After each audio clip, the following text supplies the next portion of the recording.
جی میں دوستو، اللہ تبارک و تعالیٰ نے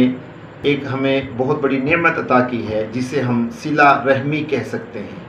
بلکہ صلہ رحمی کہتے ہیں۔ صلہ رحمی کا مطلب ہوتا ہے اپنے دوستوں کے ساتھ، اپنے رشتہ داروں کے ساتھ اچھے طریقے سے پیش آنا، ان کے ساتھ حسن سلوک کرنا۔ نبی محترم صلی اللہ علیہ وسلم ارشاد فرماتے ہیں کہ صلہ رحمی جو ہے یہ اللہ تبارک و تعالیٰ سے خود درخواست کرتی ہے۔ صلہ رحمی اللہ تبارک و تعالیٰ سے خود درخواست کرتی ہے